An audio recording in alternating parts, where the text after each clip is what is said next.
दोस्तों, स्वागत है आपका अपने ही YouTube channel B English champion में। आज मैं आपके लिए बहुत ही दिलचस्प और मोरल स्टोरी लेकर आया हूं, जो आपके लिए कहीं ना कहीं लाइफ चेंजिंग हो सकती है। आपको आपकी लाइफ में एक अच्छा डिसीजन लेने में हेल्प कर सकती है। और इसके लिए मैं आपसे रिक्वेस्ट करूंगा कि प्लीज़ आप वीडियो को एंड तक देखें, जिससे कि आपको पूरी स्टोरी अच्छे से समझ आए और आप बिल्कुल बेसिक से इंग्लिश को भी सीख सको। जैसा कि इसका टाइटल है, change your self and not the world. Change your self यानी स्वयं को बदलो, एंड नॉट द वर्ल्ड यानी दुनिया को नहीं। स्वयं को बदलो, दुनिया को नहीं। चेंज यानी बदलो, योर सेल्फ स्वयं, एंड और नॉट नहीं, और द वर्ल्ड यानी दुनिया। तो खुद को बदलो, दुनिया को नहीं। इस स्टोरी में आपको इंग्लिश के बहुत सारे नए वर्ड मीनिंग्स देखने को मिल सकते हैं, और कुछ ऐसे वर्ड मीनिंग्स इसमें होंगे जो आपको ऑलरेडी मालूम हो। तो जो आपके लिए नए वर्ड मीनिंग हो वो आप प्लीज़ अपनी नोटबुक में नोट करें, जिससे कि आपकी वोकैब जो है ना वो स्ट्रांग हो जाए। क्योंकि प्रैक्टिस एक ऐसा सोर्स है जिसके माध्यम से आप अपनी इंग्लिश को भी अच्छा कर सकते हैं। क्योंकि इंग्लिश अच्छी कैसे होगी, जितनी स्ट्रांग आपकी वोकैब होगी उतनी ही अच्छी आपकी इंग्लिश होगी। और इसके साथ साथ हमेशा की तरह मैं हर एक सेंटेंस का ग्रामर का पार्ट बिल्कुल डिटेल में कवर कराऊंगा। तो स्टार्ट करते हैं। लॉन्ग एगो यानी बहुत समय पहले। पीपल लिव्ड हैप्पीली, लोग खुशी से रहते थे। अंडर द रूल यानी शासन में। ऑफा की यानी एक राजा के। बहुत समय पहले एक राजा के शासन में लोग खुशी से रहते थे। इसकी ग्रामर के पार्ट के बारे में बात करेंगे। लिव्ड जो है ये वर्ब की सेकंड फॉर्म है, जो कि पास्ट इंडेफिनिट टेंस को दिखाता है। कैसे रहते थे? खुशी से रहते थे, हैप्पीली, ये एक एडवर्ब है। और कहाँ रहते थे? शासन में। शासन एक नाउन है, और नाउन से पहले यहाँ पर प्रेपोजिशन का यूज किया गया, अंडर यानी में। तो शासन में प्रेपोजिशन क्या होता है? ये किसी नाउन से पहले आता है या किसी प्रोनाउन से पहले आता है, और उसका रिलेशन दूसरे नाउन या प्रोनाउन से दिखाता है। तो शासन में कौन रहते थे? लोग। तो इस अंडर के जरिए हम शासन और लोग के बीच में एक रिलेशन को देख सकते हैं। और ऑफ किंग एक राजा के, ये ऑफ भी प्रेपोजिशन है, और ये राजा और शासन के बीच में एक रिलेशन दिखा रहा है। तो इस प्रकार से ऑफ जो है किंग और रूल के लिए है, और अंडर जो है वो रूल और पीपल के लिए है। तो इस पूरे सेंटेंस का मतलब है कि बहुत समय पहले लोग एक राजा के शासन में खुशी से रहते थे। The people of the kingdom, राज्य के लोग, वर वेरी हैप्पी, बहुत खुश थे। एज क्योंकि, दे लेड वे बिताते थे, अ वेरी प्रॉस्परस लाइफ, एक बहुत समृद्ध जीवन। With N abundance of wealth यानी बहुत धन के साथ। अबंडेंस कहते हैं प्रचुर मात्रा, यानी बहुत कह सकते हैं उसको, बहुत धन के साथ। एंड नो मिसफॉर्च्यून, और कोई भी दुर्भाग्य नहीं था। यहाँ पर सेंटेंस के स्ट्रक्चर को देखते हैं। वर्ब के बाद कोई एक्शन वर्ब नहीं है, बल्कि एक एडजेक्टिव है। तो जब भी किसी भी क्रिया यानी इस आर एम वॉज वर्ब के बाद कोई भी नाउन, एडवर्ब या एडजेक्टिव होता है, वहां पर वो सेंटेंस सिंपल होता है। अब वो चाहे सिंपल प्रेजेंट हो या फिर सिंपल पास्ट हो। यहाँ पर सिंपल पास्ट का सेंटेंस है। लोग कैसे थे? बहुत खुश थे। एज यानी क्योंकि, ये जो एज है ये एक प्रकार का कंजक्शन है। क्योंकि कंजक्शन क्या होता है? जो दो शब्दों को या दो सेंटेंसेस को आपस में कनेक्ट करता है, जोड़ता है, उसके लिए हम कंजक्शन का यूज करते हैं। कंजक्शन में बहुत सारे वर्ड आते हैं, जैसे एज यहाँ पर आया, बिकॉज होता है, इसका भी मतलब क्योंकि होता है, दैट होता है, और सो होता है, देयरफॉर होता है, बट होता है। इस तरीके से बहुत सारे कंजक्शन ऐसे होते हैं। तो एज यानी क्योंकि, दे लेड वे बिताते थे। क्या बिताते थे? एक बहुत ही समृद्ध जीवन। जीवन कैसा है? समृद्ध, ये एक प्रकार का एडजेक्टिव है। और कैसा समृद्ध? यानी बहुत। तो ये एडजेक्टिव की विशेषता बता रहा है, ये एडवर्ब है। क्योंकि वे एक बहुत ही समृद्ध जीवन बिताते थे। With N abundance of wealth यानी प्रचुर मात्रा में धन के साथ, यानी उनके पास बहुत धन था। एंड नो मिसफॉर्च्यून, और कोई भी उनके पास दुर्भाग्य नहीं था, कोई मुसीबत, कोई परेशानी नहीं थी। तो इस तरह से वहां के जो लोग थे बहुत ही अच्छे थे, खुशहाल जीवन बिता रहे थे। उनको कोई भी किसी भी तरीके की कोई परेशानी नहीं थी। आगे देखते हैं। वंस यानी एक बार। द किंग डिसाइडेड, राजा ने फैसला किया। वर्ब की सेकंड फॉर्म है V2, यानी वर्ब की सेकंड फॉर्म में। क्या फैसला किया? टू गो विजिटिंग यानी घूमने जाने का। यहाँ पर जो विजिटिंग है ये एक प्रकार का जेरेंड है, जो कि वर्ब की फर्स्ट फॉर्म में ING लगाने से बनता है। वर्ब की फर्स्ट फॉर्म में ING लगाने से जेरेंड बन जाता है। और ये जो टू गो है ये आपका इन्फिनेटिव टू है। वर्ब की फर्स्ट फॉर्म से पहले टू लगाने से इन्फिनेटिव बनता है। तो राजा ने क्या किया? घूमने जाने का फैसला किया। कहा? प्लेसेस ऑफ हिस्टोरिकल इंपॉर्टेंस, यानी ऐतिहासिक महत्व के स्थानों पर। एंड यानी और, पिलग्रिम सेंटर्स, तीर्थ स्थानों पर। एट डिस्टेंट प्लेसेस, दूर दूर के जगह पर, यानी दूर दूर की जगहों पर, तीर्थ स्थानों पर। और ऐतिहासिक महत्व के स्थानों पर घूमने जाने का फैसला किया। He decided to travel by foot. उन्होंने फैसला किया टू ट्रेवल बाई फुट यानी पैदल जाने का। बाई फुट का मतलब होता है पैदल, और टू ट्रेवल यानी यात्रा करने का। टू इंटरेक्ट का मतलब होता है बात करने के लिए विद हिज पीपल, अपने लोगों के साथ। ये विद, ये फिर से एक प्रेपोजिशन है, अपने लोगों के साथ बात करने के लिए उन्होंने पैदल यात्रा करने का फैसला किया। People of distant places were very happy. दूर दूर की जगहों के जो लोग थे वर वेरी हैप्पी यानी बहुत खुश थे। फिर से यहाँ पर सिंपल प्रेजेंट का सेंटेंस है, क्योंकि वर्ब के बाद कोई भी एक्शन वर्ब नहीं है, तो दूर दूर के स्थानों के लोग बहुत खुश थे। टू हैव यानी करके, टू हैव यानी करके। आ कन्वर्सेशन का मतलब होता है बातचीत, विद साथ में, और देयर किंग यानी अपने राजा। अपने राजा के साथ बातचीत करके दूर दूर के स्थानों के लोग बहुत खुश थे। दे वर प्राउड, उन्हें गर्व था। प्राउड कहते हैं गर्व, ये एक एडजेक्टिव है, उन्हें गर्व था। अब यहाँ था है, बोलने में था आ रहा है, लेकिन इसका मतलब थे होता है, क्योंकि दे के साथ दे एक प्लूरल सब्जेक्ट है आपका। दे वर विथ थे, प्राउड यानी गर्व, यानी उन्हें गर्व था। दैट यानी कि ये कंजक्शन का काम कर रहा है। देयर किंग उनका राजा, हैड यानी था, अ काइंड हार्ट एक दयालु हृदय वाला, यानी उनके राजा के पास एक दयालु हृदय था। After several weeks of travel, तो कई सप्ताह की यात्रा के बाद। आफ्टर का मीनिंग है बाद में, सेवरल वीक्स यानी कई सप्ताह के, ऑफ ट्रेवल यात्रा करने के। The king returned to the palace, राजा महल में वापस लौटे। तो टू का यूज किसी भी स्थान पर जब हम जाते हैं या किसी स्थान पर आते हैं तो उससे पहले टू का यूज करते हैं। तो कई सप्ताह की यात्रा के बाद राजा अपने महल वापस लौटा। He was quite happy, he was यानी वो था, क्वाइट हैप्पी बिल्कुल खुश। यहाँ पर फिर एक सिंपल पास्ट का सेंटेंस है, क्योंकि इसके बाद कोई भी एक्शन वर्ब नहीं है। क्वाइट हैप्पी बिल्कुल खुश, वो बिल्कुल खुश था।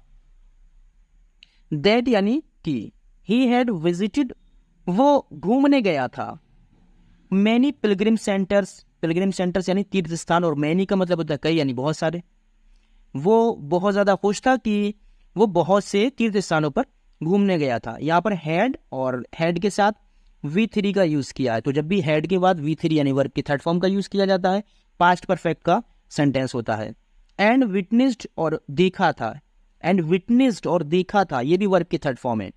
हिज प्यूपिल अपने लोगों को, लीडिंग का मतलब होता है बिताते हुए, ये एक पास्ट पार्टिसिपल है जो कि एक एडजेक्टिव की तरह काम करता है। पास्ट पार्टिसिपल, लीडिंग यानी बिताते हुए। अ प्रॉस्परस लाइफ, एक खुशहाल जीवन, इसको हम हिंदी में समृद्ध भी कहते हैं, और अपनी भाषा में अगर हम कहें तो खुशहाल जीवन। जीवन कैसा था? खुशहाल। तो राजा ने क्या था, वो बहुत दूर दूर के स्थानों पर गया, लोगों से मिला, वहां के लोगों को एक बहुत ही खुशहाल जीवन बिताते हुए देखा। हाउ एवर, हालांकि, इसका मतलब होता है हालांकि। ही हैड वन रिग्रेट यानी ही हैड, उसके पास था, ये एक पोजीशन का काम कर रहा है। जब हैड के बाद कोई भी वर्ब यानी वर्ब की थर्ड फॉर्म नहीं दी जाती है तो हैड एक पोजीशन का काम करता है, और ये सेंटेंस पास्ट का पॉजिटिव कहलाएगा। वन रिग्रेट का मतलब होता है एक पछतावा। रिग्रेट कहते हैं पछतावा, जिससे किसी बात का हमें जब दुख होता है उसको हम पछतावा कहते हैं। तो उसे हालांकि एक पछतावा था। किस बात का था पछतावा? देखिए, he had intolerable pain in his feet. He had, उसे था। यहाँ पर भी जो हैड है ये पोजीशन का काम करता है, क्योंकि इसके बाद कोई भी वर्ब की थर्ड फॉर्म नहीं है। क्या था? Intolerable pen. पेन कहते हैं तकलीफ यानी दर्द को। ये पेन, क्योंकि ये पेन कलम वाला नहीं, वो PEN होता। पेन यानी तकलीफ थी, दर्द था। इंटॉलरेबल, ये जो इंटॉलरेबल है इसका मतलब असहनीय, जो बर्दाश्त के बाहर हो, क्योंकि इन हटाने से टॉलरेबल बन जाएगा जिसको हम सहनीय कहेंगे, और इनटॉलरेबल लगाने से ये इसका अपोजिट होता है असहनीय। तो उसे असहनीय दर्द था, यानी कि जो वो बर्दाश्त नहीं कर पा रहा था। कहाँ था? इन हिज फीट, उसके पैरों में, यानी कि उसे अपने पैरों में असहनीय दर्द था। एज यानी क्योंकि, it was his first trip. It was यानी थी। अभी इट किसके लिए बोला गया है? इट जो है वो यात्रा के लिए बोला गया है। इट वॉज यानी ये थी हिज फर्स्ट ट्रिप, उसकी पहली यात्रा। बाई फुट का मतलब होता है पैदल। और कवरिंग का मतलब होता है कवर करते हुए यानी तय करना। लॉन्ग डिस्टेंस यानी एक लंबी दूरी पैदल तय करने वाली ये उसकी पहली यात्रा थी। ही कंप्लेंट, उसने शिकायत की, ये वर्ब की सेकंड फॉर्म है, पास्ट का इंडेफिनिट सेंटेंस है। टू हिज मिनिस्टर्स, अपने मंत्रियों से, उसने अपने मंत्रियों से शिकायत की। दैट यानी की, द रोड्स वरंट, ये वर नॉट का कॉन्ट्रैक्शन फॉर्म है, वर नॉट को कॉन्ट्रैक्ट करके वरंट कर दिया गया है कि सड़क नहीं थी। कंफर्टेबल यानी आरामदायक, सड़क आरामदायक नहीं थी, या फिर एक सिंपल पास्ट का सेंटेंस है।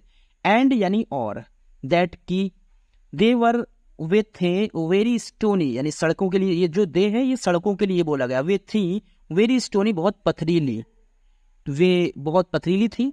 He could not tolerate, he could not यानी नहीं सका, ये कैन की पास्ट फॉर्म है, कुड नॉट नहीं सका, और टोलरेट द पेन, दर्द को बर्दाश्त कर, वो दर्द को बर्दाश्त नहीं कर सका। ही सेड, उसने कहा, दैट यानी कि, he was very much worried, वो बहुत ज्यादा चिंतित था। वॉज के बाद कोई भी एक्शन वर्ब नहीं, वेरी मच बहुत ज्यादा, और वरीड यानी चिंतित। तो ये वरीड जो है ये एक एडजेक्टिव का काम कर रहा है, वो चिंतित था। कैसा चिंतित था? बहुत ज्यादा। अबाउट द पीपल यानी लोगों के लिए, यानी लोगों के बारे में सोचकर। हु हैड टू वॉक, जब भी हेल्पिंग वर्ब के बाद टू, हैज टू या हैव टू का यूज किया जाए और उसके बाद वर्ब की फर्स्ट फॉर्म हो, तो हमें वो काम फोर्सफुली करना पड़ता है। यानी हु यानी जिनको, हैड टू वॉक चलना पड़ता था। ये हु का यूज लोगों के लिए किया गया है, क्योंकि जहां पर भी हु का यूज होता है एक रिलेटिव प्रोनाउन के रूप में, तो उससे पहले उसका एंटीसीडेंट दिया जाता है। यानी कि ये जो हु है ये लोगों के लिए बोला जा रहा है जिन्हें चलना पड़ता था। अलोंग यानी पर, दोज रोड्स, इन सड़कों, जिन्हें इन सड़कों पर चलना पड़ता था। एज, क्योंकि it would be painful, it would भी ये होगा, और पेनफुल का मतलब होता है दर्द से भरा हुआ यानी तकलीफ दे। फॉर देम, उनके लिए, टू यानी भी, और ये उनके लिए भी तकलीफ दे होगा। कंसीडरिंग ऑल दिस, कंसीडरिंग यानी ध्यान में रखते हुए, ऑल दिस, इस सब चीज को, यानी इस सब को, जो भी ये बात थी, जो तकलीफ उनको महसूस हुई राजा को, तो इस सभी बात को कंसीडरिंग यानी ध्यान में रखकर, ही ऑर्डर्ड, उसने आज्ञा दे दी, हिज सर्वेंट्स यानी अपने नौकरों को, टू कवर, ढकने की, द रोड्स, सड़कों को, इन द होल कंट्री, पूरे देश में। इस चीज को ध्यान में रखते हुए उसने अपने नौकरों को पूरे देश की सड़कों को ढकने की आज्ञा दे दी। किस चीज से? विद लेदर, विद यानी से, और लेदर का मतलब होता है चमड़ा, यानी चमड़े से पूरे देश की सभी जितनी भी सड़कें थी उनको ढकने की आज्ञा दे दी। सो दैट का मतलब होता है ताकि, the people of his kingdom, उसके राज्य के लोग, कैन, सकते हैं, वॉक, चल, और कंफर्टेबली यानी बहुत आराम से, ताकि उसके जो राज्य के लोग हैं वो बिल्कुल आराम से चल सकें। यहाँ पर जो होल है ये भी एडजेक्टिव है, नाउन से पहले आया है, विद एक प्रेपोजिशन है। यहाँ टू कवर आया है, ये इन्फिनेटिव वर्ब है, क्योंकि टू के बाद वर्ब की फर्स्ट फॉर्म है, और सो दैट है ये एक प्रकार का कंजक्शन है, और कैन जो है ये एक मॉडल वर्ब है। कंफर्टेबली जो है वो एक एडवर्ब का काम कर रहा है। आगे देखते हैं। द किंग्स मिनिस्टर, राजा के मंत्री, ये अपोस्ट्रोफी एस है जो कि पोजीशन का काम करता है। राजा के मंत्री वर स्टन्ड यानी हैरान थे, वर थे स्टन्ड हैरान, टू हेयर सुनकर, हिज ऑर्डर उसकी आज्ञा को, एज क्योंकि, इट वुड मीन इसका मतलब होगा, दैट की, थाउजेंड्स ऑफ काउज यानी हजारों गायें, वुड हैव टू बी स्लाउटर्ड यानी वुड हैव टू बी स्लाउटर्ड, इस पूरे फ्रेज का मतलब है काटना पड़ेगा यानी उनको काटा जाएगा। इन ऑर्डर टू गेट, प्राप्त करने के लिए यानी पाने के लिए, सफिशिएंट क्वांटिटी यानी पर्याप्त मात्रा, ऑफ लेदर यानी चमड़े की। राजा के मंत्री यह उसका ऑर्डर सुनकर बहुत हैरान थे। कैसे थे? हैरान, एक एडजेक्टिव है ये। कैसे थे? हैरान, और वर यानी थे, सिंपल पास्ट का सेंटेंस है कि उसके ऑर्डर को सुनकर हैरान थे, क्योंकि ऐसा करने के लिए उनको, मतलब लेदर की जो चमड़ा था उसकी पर्याप्त मात्रा को प्राप्त करने के लिए उनको हजारों गायों को काटना पड़ेगा। स्लाउटर्ड वर्ब की थर्ड फॉर्म है। बी स्लाउटर्ड यानी काटना पड़ेगा, यानी काटी जाएंगी। ये पैसिव वॉइस का भी सेंटेंस है। एंड यानी और, इट वुड कॉस्ट, इसकी कीमत होगी या ह्यूज अमाउंट, एक बहुत बड़ी मात्रा, ऑफ मनी यानी पैसे की, ऑल्सो मीन्स भी, और इसके लिए पैसे की बहुत बड़ी मात्रा में इसकी कीमत अदा करनी पड़ेगी। ये फ्यूचर का पास्ट सेंटेंस है। वुड है, विल का पास्ट होता है would.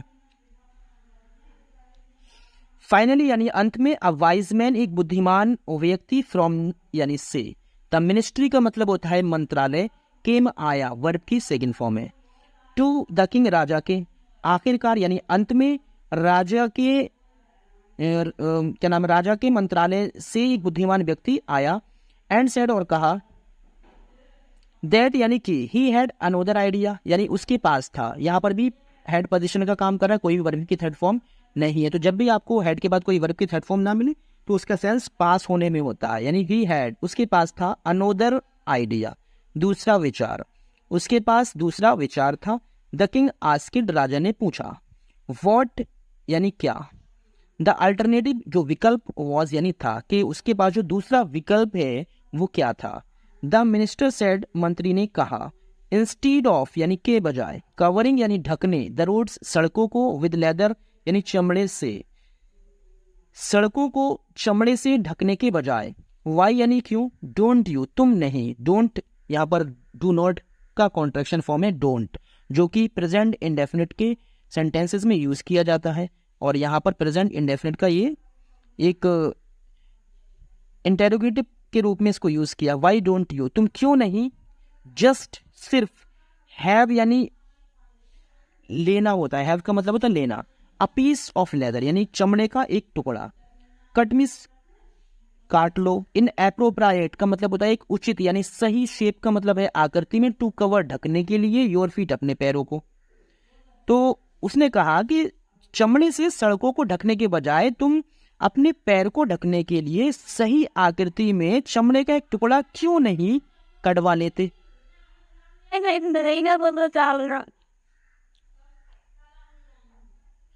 The king was very much surprised by his suggestion.